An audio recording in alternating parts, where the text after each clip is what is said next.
Naiirita siya sa kuko niya eh. So, pinupit namin, pinahiram kami ng guardia na nail cutter. And pinupit namin yung kanyang kuko. And then, spend time yung para hindi siya, dili siya hait. So, ang Alvin. Parang pinafile. Oh, yes. Spend time na i-nail file.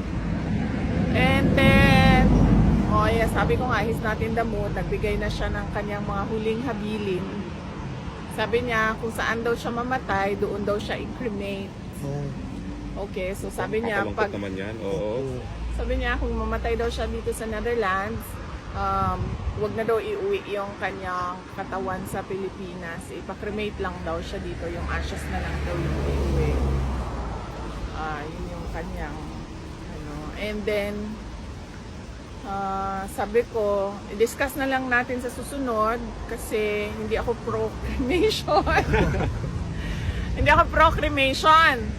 Tapos siya, pro-cremation siya. And then sabi ko sa kanya, so anong mangyayari nito kung kunwari hindi namin sundin yung habilin mo na i-cremate ka? Sabi ko, ilibing ka namin doon sa tabi ng tatay mo. Babalik ka ba? Sabi ko, babalik ka ba? Sabi niya, well, hindi naman, pero pag-isipan ko kung mumultuhin kita o hindi. So, yun yung discussion ngayon. How did you feel po nung nagganyan si Tatay Digo? Kami, nalulungkot ngayon. Yeah. Daming gusto na umiyak. Well, natural din naman na siguro yun sa 8 years old, no? Na mag-isip ng ganon. So,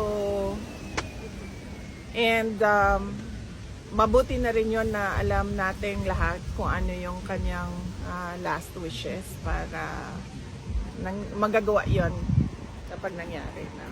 Are you prepared for that, Vice President? Ang objection ko lang is hindi nga ako pro-cremation. So, ang takot ko lang din is baka multuhin niya ako pag hindi sinunod yung kanyang habilin na magpa-cremate siya. So, yan. Ma'am, once again, you've proven you're a woman of steel kasi yung